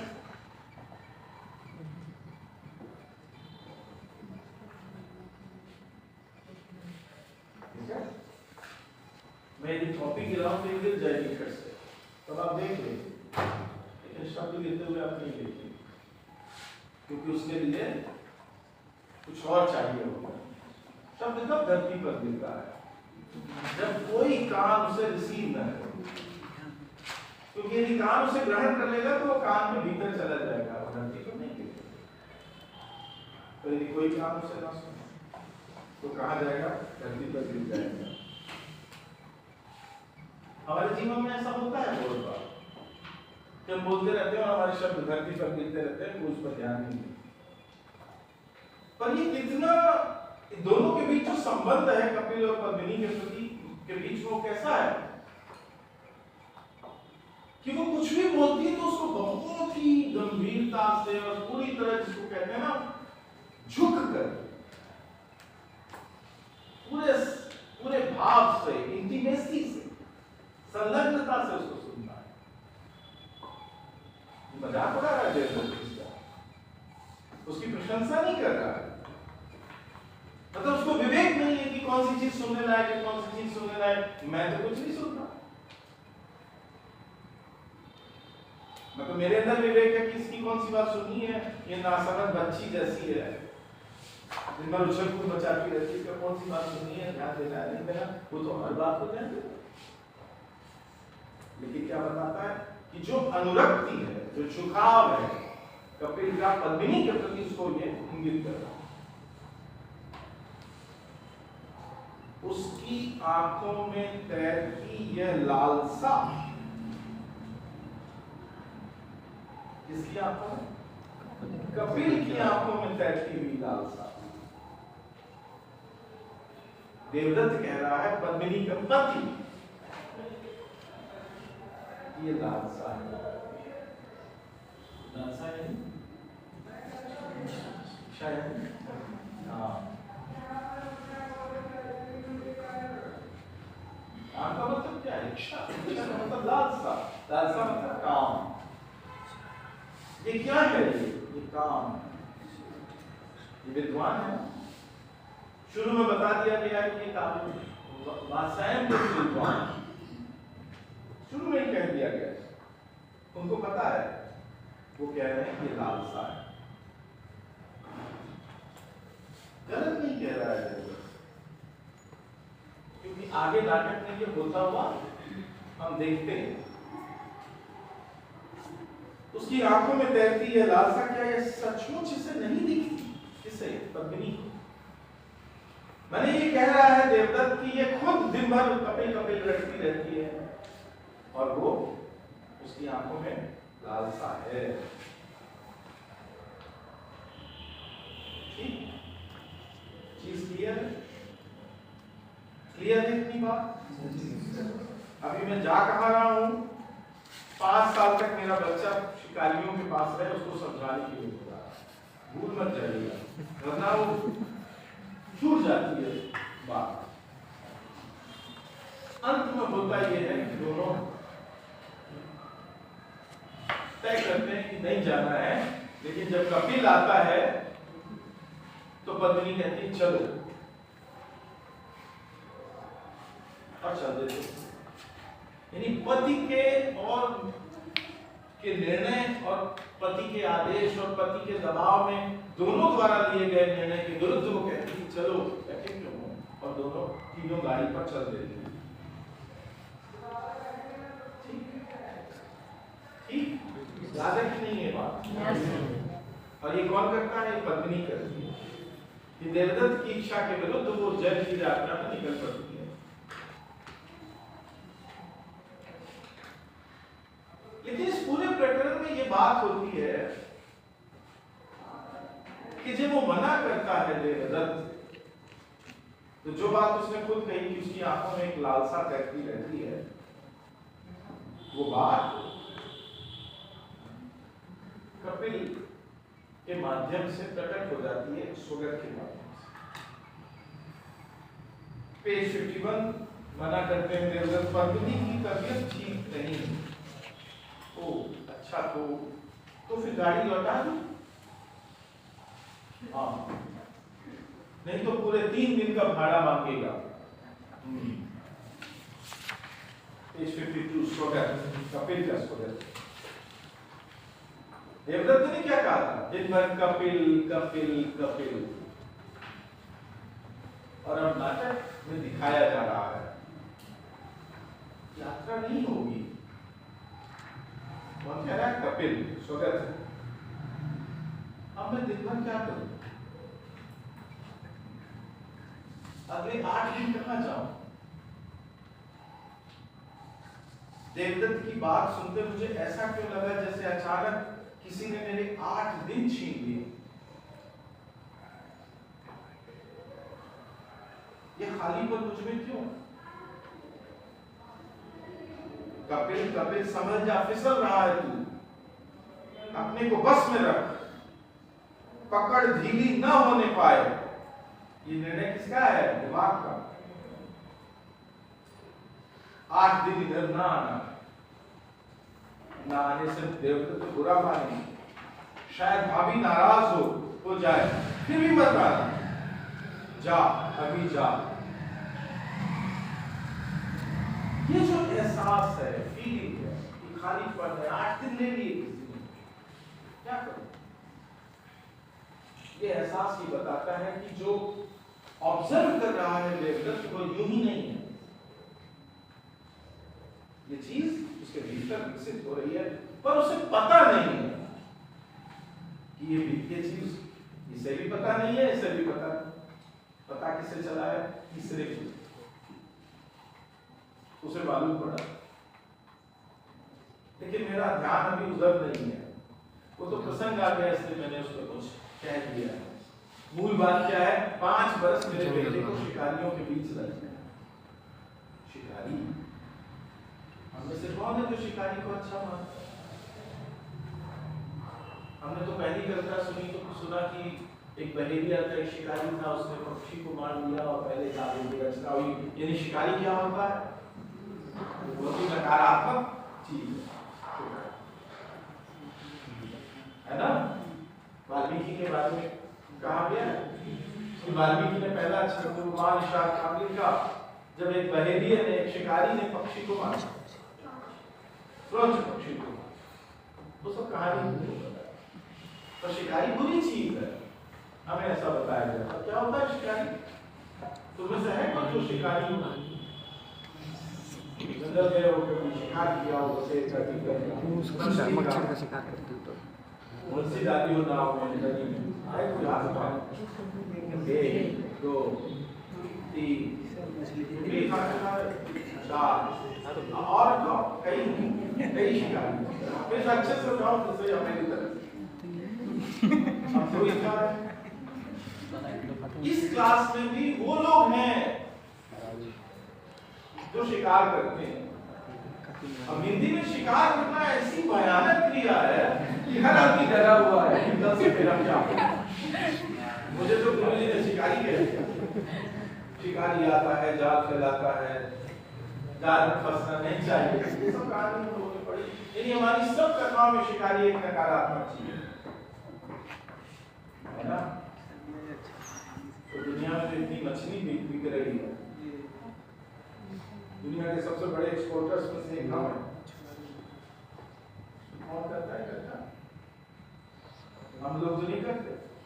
जो शिकार नहीं करते, जो शिकार करते हैं वही तो इकट्ठी करते हैं ना, वो सब शिकारी लोग। मैं समझा रहा हूँ क्या? नदी, पेड़, जंगल के बीच रहना है बच्चे को, और पालन कौन करेगा? पिता पहला कौन होगा? पालक। पहली यशोदा कौन होगा मेरे बेटे का? शिकारी होगी, शिकारियों की बीवियां, क्योंकि वो भी शिकारी होती हैं। वो भी जंगल में जाके सांप मार सकती है, भालू मार सकती है, और ये मार सकती है। कोई नागों से बोल ऐसा लग रहा है जैसे कोई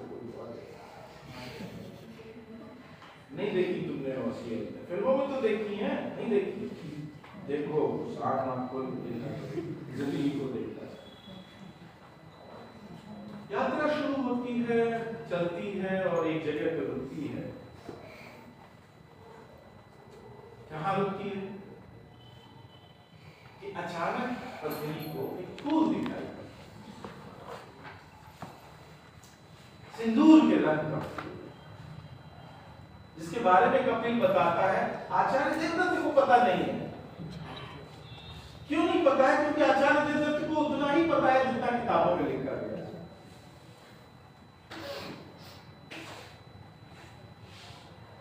तुम सब कौन हो? आचार्य देवदत्त के वंशज। यदि क्लास नहीं पढ़ते हो उसे तो नहीं तुम्हारी जिंदगी है, तो होगी। पर पत्नी अपने बेटे को ऐसा नहीं बताना चाहती, वो सप्लीमेंट करना चाहती है, दूसरी चीज भी उसको सिखाना चाहती है ना? तो वो कहता है, वो सिंदूर का कोई फूल देखती है जो सिंदूर के रंग का है। सिंदूर आप सब जानते हैं, नई विवाहिता भोजपुरी औरतें, पूरबिया औरतें जो सिंदूर लगाती हैं, वो दूध एक रंग का होता है, ऑरेंज, संतरे के रंग। लेकिन जो विवाह जिनके हो चुके होते हैं, बुजुर्ग औरतें, 20 साल होते, तो वो जो सिंदूर लगाती है वो दूसरे रंग का। इतना फर्क आप समझते हैं कि नहीं? मैं तो परदेसी आदमी समझता हूँ, मेरा तुरंत दिमाग में घंटा बजता है कि ये नई नवेली औरतें ऐसा सिंदूर लगाती हैं, और वो वाली ऐसा सिंदूर लगाती हैं, और छठ में यहाँ तक सिंदूर लगाती ऐसा क्यों करती है? सिंदूर तो यहाँ लगाना है, यहाँ लगाना है, ये यहाँ तक लगाने का क्या है? मैं ऑब्जेक्ट नहीं कर रहा हूँ, बस मैं ध्यान दे रहा हूँ कैसा होता है। स्वीकार करना चाहिए जो है उसको, कि छठ के दिन जब आगे दिया जाता है तो यहाँ तक सिंदूर लगाया जाता है, नाक। दो तरह का सिंदूर तुमने देखा, उसी में से कोई ये है।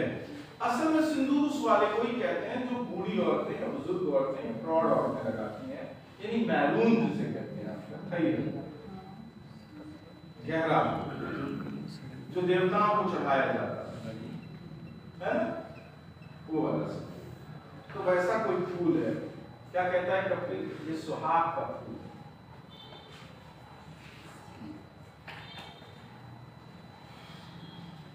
कपिल वह क्या फूल है जिनसे वह पेड़ लदा पड़ा है? एक फूल देखती है। सवाल यह है कि वो देवदत्त से क्यों नहीं पूछती?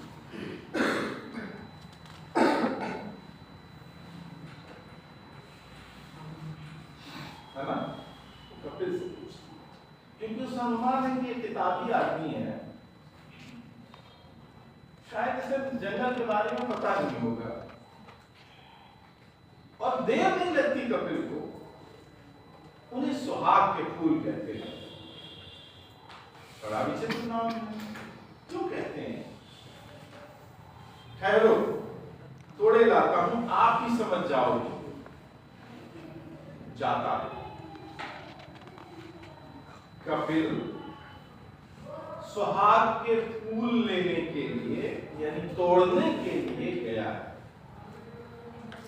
मंच खाली है, इसमें कोई गाड़ी नहीं है। मैंने शुरू की कक्षा में कहा था ना कि कि भारत में यदि गाड़ी चलानी तो गाड़ी नहीं ले आनी है मंच पर। आप सबसे बड़े मूर्ख होंगे यदि ऐसा करेंगे। क्या करना है? गाड़ी का अभिनय करना है, यानी मुद्रा बनानी है। तो तीनों मिलकर बनाएंगे। सबसे ज्यादा कौन बनाएगा? जो गाड़ी हाँक रहा है ना। यदि घोड़ा गाड़ी होगी तो अलग प्रकार से हकेगी, चूंकि ये बैलगाड़ी है इसलिए अलग प्रकार से हकेगी, है ना। इसलिए दोनों की मुद्राएं अलग अलग होंगी। बैलगाड़ी इससे चलेगी, रस्सी से, है ना, क्योंकि बैल उससे बंधे हुए हैं, इसलिए वो रस्सी चलाने की मुद्रा से जो आगे चला रहा है पता चलेगा कि ये बैल। पीछे दोनों बैठे होंगे तो वो क्या करेंगे? बैठे होंगे नहीं, बैठे होने का अभिनय करेंगे।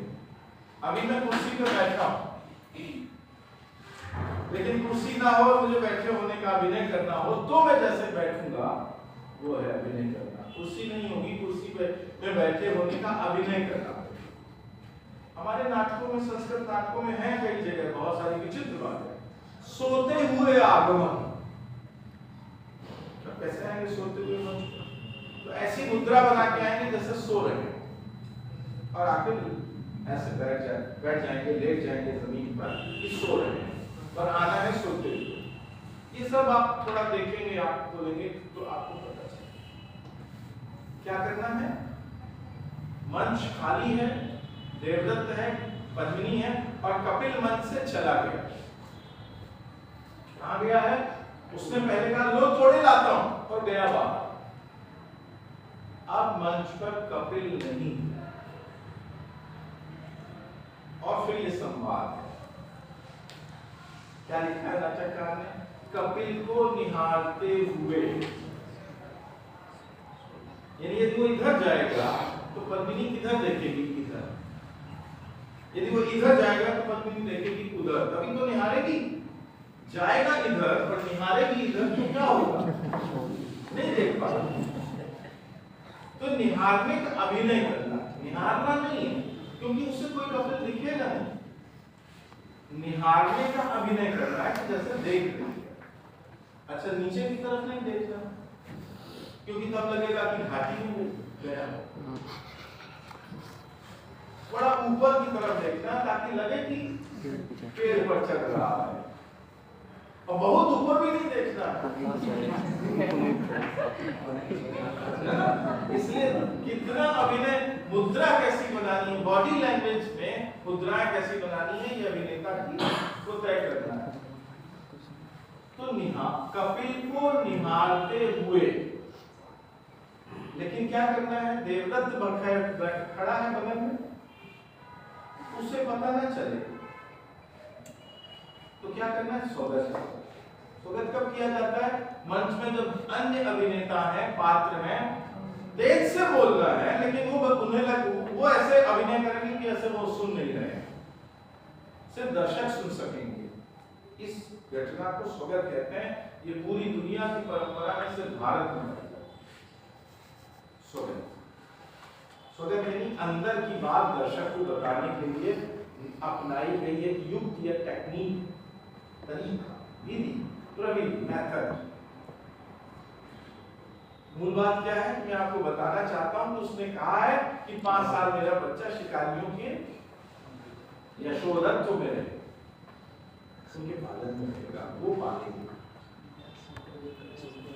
इसको ध्यान से सुनो। जैसे बंदर की तरह पेड़ पर चढ़ गया, कौन चला? इसकी तरह चला, बंदर की तरह। और मनुष्य, कौन से लोग हैं जो बंदर बनना नहीं जानते? हर किसान का छोटा से छोटा बच्चा 2 साल का, 3 साल का है, गांव में रहते हैं, देहात में रहते हैं, जंगल में रहते हैं, खेत में काम करते हैं, तो हर मनुष्य को मालूम है बंदर। आप पेड़ पर चढ़ना नहीं जानते तो आप किसान नहीं हो सकते, आप आदिवासी नहीं हो सकते। अनिवार्य, मनुष्य होने का अनिवार्य गुण है कि आप बंदर बनो।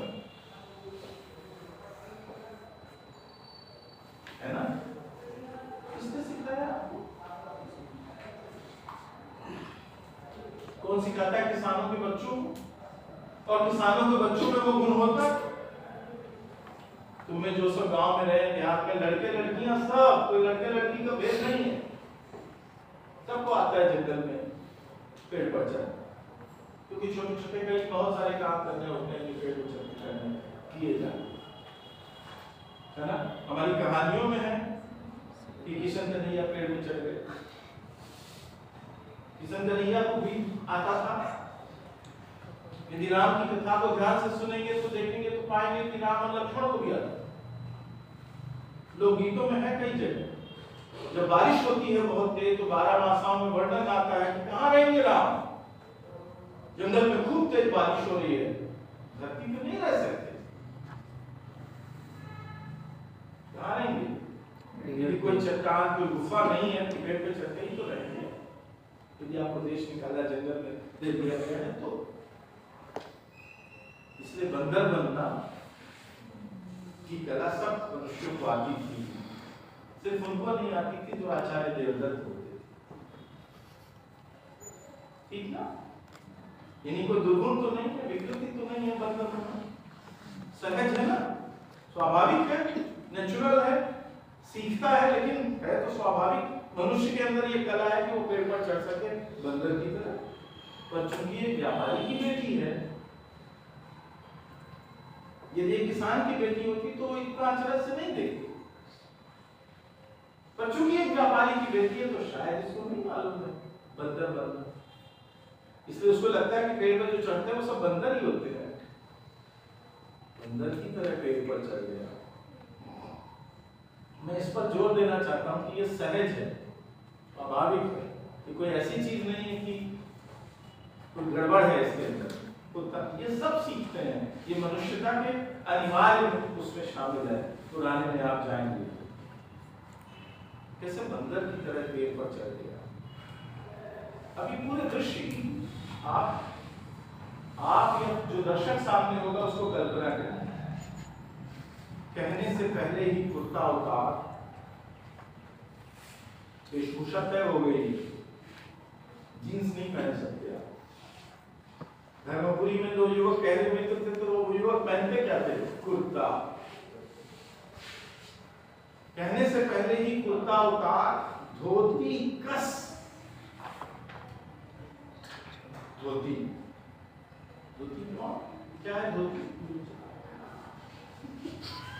नीचे ऊपर दोनों पहनी जा सकती है।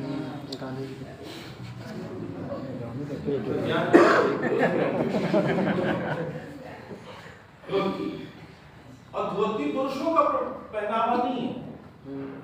आजकल एक शब्द चला यूनिसेक्स, औरत और मर्द दोनों पहन सकते हैं। जीन्स मर्दों के लिए, जीन्स औरतों के लिए, और ये दोनों पहन सकते हैं। जूता मर्दों के लिए, जूता औरतों के लिए, और ये दोनों के लिए। ये घड़ी मर्दों के लिए, ये औरतों के लिए, ये दोनों के लिए। तो धोती कौन सी चीज है? दोनों के लिए। धोती औरतें भी पहनती थी जब भारत ज्यादा भारत था, और धोती मर्द भी पहनते थे, अभी भी पहनते हैं। थोड़ा कम भारत हुआ है, लेकिन हमने अपने बचपन में, शायद आपने भी औरतों को धोती पहने हुए देखा। धोती यानी साड़ी नहीं, साड़ी घेर की होती है, घेरा मार के पहनी जाती है। और साड़ी ईद का पहना हुआ है, जिससे कोई काम नहीं करना वो साड़ी पहने, जिसको धीरे धीरे चलना है, जिसको पेड़ पर चलना है वो धोती, तो साड़ी नहीं पहनेगा, वो धोती पहनेगा। जैसे खेत में जाकर इतने पानी में काम करना है वो साड़ी नहीं पहनेगा। इतने दलदल में काम करना है, जंगल में आप जाएंगे तो कहीं इतना पानी, कहीं इतना कीचड़ कहीं होगा, तो आप साड़ी पहन के नहीं जा सकते हैं। धोती औरतें पहनी थी, तो पीछे वो आज भी मराठी औरतें पहनती हैं, आप देख लीजिए कांच मारकर। वो लावणी में दिखाया जाता है। लावणी एक नाच है तमाशा का मराठी, उसमें वो पहनते कांच लगाकर। हमारे यहाँ कैसे पता नहीं, तुम्हारे यहाँ कांच लगाकर पहनते, वो चीज होती है धोती। सिंगल एक कपड़ा, पूरी दुनिया में सामान्यतः औरत और मर्द दोनों को एक ही कपड़ा पहनना होता है, होता था, एक ही मिलता था। यानी सिंगल, ये जो 3-3 4-4 कपड़े पहनते हैं ना, ये विकास की अवस्थाएं हैं, बहुत आगे बढ़ गए हैं। हम 10 पहने, यहाँ इतने के लिए छोटा अलग से कपड़े का पीस, यहाँ अलग कपड़े का पीस, यहाँ अलग, पर कौन रोक सकता है यार? तो मनुष्यता का विकास हुआ एक कपड़ा, एक खाना, एक खाना मतलब एक आग का खाना, 2 बार हांडी नहीं चढ़ेगी। दुनिया में मजदूर का, आदिवासी का, किसान का खाना एक आग का, एक बार आग जलाई तो जो पक सकता है वही पकेगा। इसलिए लिट्टी बाटी, उसी आग में लिट्टी, आटा पकेगा, उसी आग में आलू पकेगा, उसी में बैगन पक जाएगा, जो सब चीजें पक जाएगी, एक ही आग में सब बन जाएगा। ये जो पिज्जा जी है ना, पिज्जा जी आए हैं यूरोप से, ये भी एक आग के मजदूर का खाना है, सिंगल फायर, एक आग। तो धोती क्या है? एक कपड़ा, मर्द को भी एक कपड़ा, औरत को भी एक कपड़ा, वो चीज है धोती। ये है भारत। कहने से पहले ही कुर्ता उतार, धोती कस। धोती कसने का क्या मतलब? जब आप सामान्य अवस्था में होते हैं तो खुले ना, इसलिए धोती उसको नहीं कहेंगे जो यहाँ तक पहनी जाती है, वो नहीं है धोती, वो तो रीढ़ अभिजन पहनते हैं। धोती वो है जो गांधी जी पहनते थे, घुटने के पास तक, जो किसान पहनते थे 5 गज का, वो है धोती जो इन्होंने पहने। कस के मतलब छूटे, धोती कस एक ही छलांग में डाली पर पहुंच गए।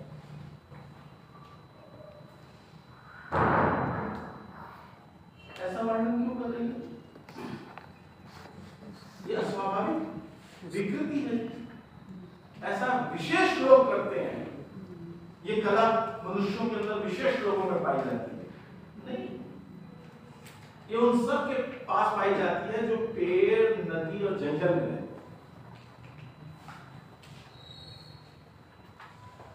है ना। एक ही छलांग में डाली पर पहुंच गया, जैसे फुर्ती का फव्वारा। ये क्या है? गुण। ये कहां लिख रहा है? ब्रेन। छलांग पर लगा के पहुंच गया। करना किससे है? मन को। ये जो फुटबॉल खेलता है ना, रोनाल्डो खेलता था,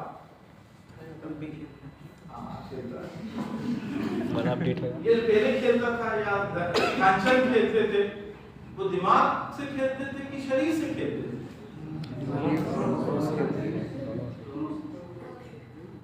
कि सिर्फ शरीर खेलता था कि सिर्फ दिमाग खेलता था? क्या बिना दिमाग के शरीर खेल सकता है या बिना शरीर के दिमाग खेल सकता है? और बगैर ऐसे निदानी ऐसे ऐसे ऐसे सब उधर पास लेना, ये सब कौन निर्णय लेता था? बॉडी नहीं, दिमाग निर्णय नहीं लेता, बॉडी और माइंड एक साथ निर्णय लेते हैं। यही सीखना है, इसीलिए वो 5 साल बच्चे को शिकारी के पास रहना, ये अलग नहीं है दोनों। तो ये क्या है? ये जो दिख रहा है फुर्ती का फव्वारा। फुर्ती है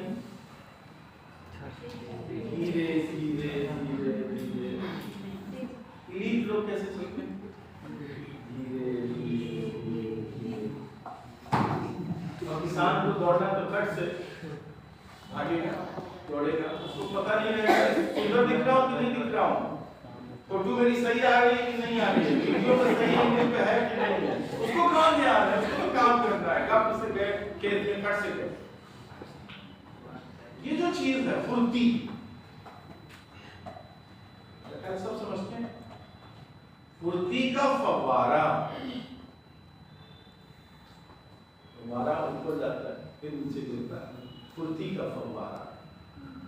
ये पेड़ पर चढ़ने का जो गुण है उसके अंदर है, इसके अंदर कपिल के भीतर है, उसकी देह में ये है। देह और मस्तिष्क मिलाकर ऐसे बन गए जैसे फुर्ती का फव्वारा। कैसी सुडौल काया, चौड़ी पीठ, तरंगों की सी थिरकती मांसपेशियों से भरे समुद्र की तरह। कैसे? थिरकती मांसपेशियों से भरे समुद्र की तरह। पीठ है, तुम किसी मनुष्य की पीठ देख रहे हो और तुम देख रहे हो उसकी मांसपेशियां, थिरकती हुई मांसपेशियों का समंदर, कि वो एक्टिव है, गति कर रहा है, लहर उठ रही है उसके अंदर। पीठ से देखो, पीठ तो पत्थर की तरह होती है, उसमें दिखाई नहीं देता, लेकिन फिर भी उसमें दिख रहा है। ये कैसे हुआ? और वह छोटी पतली कमर, ये भारतीय समाज में जो एस्थेटिक सेंस है, जो सौंदर्य बोध है भारतीयों का, उसमें ये कमर नाम की जो चीज है वो छोटी मानी गई। आपका सीना और आपका ये बाकी जो धड़ है वो तो चौड़ा हो, लेकिन कमर छोटी होनी चाहिए, पतली। इसलिए सिंह आदर्श है। उसकी कमर तो मोटे थुथुर और बड़ी हुई वो सब नहीं, पतली कमर। पुरुषों के मामले में भी आदर्श है, जितने किताब पढ़ोगे उसमें आइडियल यही माना गया। कमर पतली, निहारती रही तो रोम रोम खिल उठा। पहली बार इस नाटक में, अब यही सब समस्या है कि ये सब आप पता नहीं जानते भी हैं, स्वीकार भी करना चाहते हैं, बात बात में किस सहम जुटते हैं कि जैसे कोई मैं अजनबी दुनिया की बात कर रहा हूँ। मैं तो नहीं हंस रहा हूँ बात करते, आपको क्यों इतनी हंसी आ रही है? सबसे पहले एक्सेप्ट करना कि ये जो चीज देह में दिखाई देती है, इसको निहार कर भी आदमी मुक्त होता है। ये जो हमारे 150 साल में बड़ा कचरा हुआ है, हमारे ऊपर डाला गया है, आत्मा का, मन का, जैसा लगता है देह का कोई इंपॉर्टेंस नहीं, महत्व ही नहीं। इसलिए आधे से ज्यादा हिंदुस्तानी मोटे थुलथुल देहहीन है, क्योंकि देह है ही, देह हमारा कोई आदर्श ही नहीं है। देह हमारी चिंता का विषय नहीं, सिर्फ मस्तिष्क हमारी चिंता का विषय। ऐसा तो कभी ना था कि आप ऐसा हो। ये जो चीज है, जैसे नदी सुंदर लगती है, जैसे पहाड़ सुंदर लगता है, जैसे सुबह सुंदर लगती है, जैसे शाम सुंदर लगती है, जैसे बहता हुआ झरना सुंदर लगता है, जैसे समंदर की दहाड़ सुंदर लगती है, जैसे कि बाहर पेड़ सुंदर लगता है, पेड़ से उतरने वाली गिलहरी सुंदर लगती है। सब नेचर है ना, किसी ने बनाया तो नहीं उनको। वैसे ये देह है, चाहे वो स्त्री की है, चाहे पुरुष की है, या किसी की, वो भी सुंदर है। और सुंदर है मतलब कि वो नहीं जो तुम्हारे पैमाने पर सुंदर है, कि गोरा है तो सुंदर है। हर आदमी को अलग अलग तरह की चीजें सुंदर लगती हैं। हमारे जमाने की एक हमसे सीनियर अभिनेत्री थी नीला गुप्ता, उन्होंने विभिन्न शर्ट से प्रेम किया, घनघोर काला, वेस्ट इंडीज का था, सुंदर लगा। हमारे नीतिकार की कई कविताओं में सेनापति और पद्मावत के यहाँ सांवली और काली नायिकाओं पर से, और शमशेर के है कि नहीं, और किशन के दैया हमारे शंकर जी, भोलानाथ, राम जी, सब तो है वैसे ही सांवले, नील रंग के, नीले रंग के, नील मतलब सांवला, तो सुंदर लगते हैं कि नहीं? कृष्ण जी भी सुंदर लगते हैं, राम जी भी सुंदर लगते हैं, और शिव जी भी सुंदर लगते हैं। वो लगते हैं वैसे ही नायिका क्या सुंदर लगती है, क्या सुंदर लगता है शिव जी की आत्मा। शिव जी जब कृष्ण सुंदर लगते हैं, कहती है राधा, तो क्या आत्मा सुंदर लगती है? आत्मा तो दिखाई नहीं देती। जो सुंदर लगती है वो कौन सी चीज होती है? वो रूप होता है, जिसे नेचर ने बनाया। तुम सुबह नहीं बना सकते, तुम शाम नहीं बना सकते, तुम ये पेड़ की आकृति नहीं बना सकते, वैसे तुम देह नहीं बना सकते। तो सुंदर है, एक स्त्री को यहाँ जो चित्रित है, एक पुरुष की देह सुंदर लगती है, जैसे कि पुरुष को स्त्री की देह सुंदर लगती है। यही तो कहा जा रहा है। ये कोई अननेचुरल चीज नहीं है, अप्राकृतिक नहीं है, ये विकृति नहीं है, ये सहज है, स्वाभाविक है। निहारती रही तो रोम रोम फूल उठा। जैसे किसी गंधर्व ने शिकारी का जन्म लिया। बस इसी वाक्य पर मुझे आपको रोकना है। जब वो देख रही है पेड़ पर चढ़ते हुए कपिल को, तो क्या कह रही है? जैसे किसी गंधर्व ने शिकारी का जन्म लिया। अब यदि इसकी व्याख्या आप कर लेंगे, गंधर्व कौन? नचैया, सवैया, बिरजू महाराज जी, सितारा देवी, ये विशाल कृष्ण, गंगानी जी, कितने सारे कलावंत भारत के ये गंधर्व। गंधर्व माने नाचने का नाम। जैसे किसी गंधर्व ने है, मूलतः गंधर्व, गंधर्व की देह क्या है? अभिनेता की देह, नचैये की देह, जो उसकी देह में होता है, जो बिरजू महाराज जी की देह में है, जो आचार्य देवदत्त की देह में नहीं है मूलतः गंधर्व, लेकिन जन्म कैसे लिया है? शिकारी।